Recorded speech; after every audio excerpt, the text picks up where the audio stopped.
Chapter 10, page 59. Chet rose to his knees and threw up. When he could stand, he staggered over to his clothes. His hands were shaking so badly he could barely button his shirt. He shoved his feet into his boots, not even trying to lace them. And then, on wobbly legs, his blood pounding in his ears, he ran up the hill and found his way to Main Street. He pushed past the ladies with their shopping baskets. He crossed the street, ignoring the honking motor car that swerved around him. A man in a buggy shouted at him to watch out. The horse whinnied. Chet barely noticed. He staggered into Mr. Colton's hardware store, tripping across the doorway and knocking over a display of watering cans. The clattering brought 3 customers to the front of the store. Mr. Colton hurried out from behind the counter. Chet? He said worriedly. What's wrong? Chet opened his mouth, but he couldn't speak. What happened? Mr. Colton said. Why is your shirt covered with blood? Are you bleeding? Who did this to you? A small group of customers clustered around him, their eyes filled with concern. Finally, Chet got the words out. A shark. What? Mr. Colton said. A shark, Chet repeated. Has there been another shark attack on the shore? Mr. Colton said. I didn't see anything in the newspaper. Chet shook his head.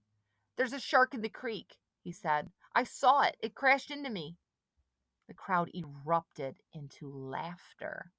Mr. Colton offered a sympathetic smile and a hand on his shoulder. It's the heat, my boy. It's driving us all a little mad. He asked one of the customers to go into the back and bring Chet a drink.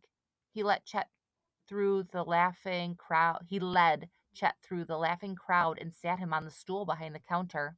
A man handed Chet a tin mug of water.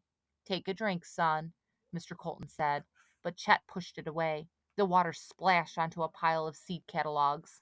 We have to warn people. But Mr. Colton just shook his head like Chet was a little kid who was sure he'd seen a unicorn galloping down the sidewalk. There's so much garbage floating in that creek, Mr. Colton said. It could have been a plank from the dock or a barrel or a... No, Chet said. It was a shark.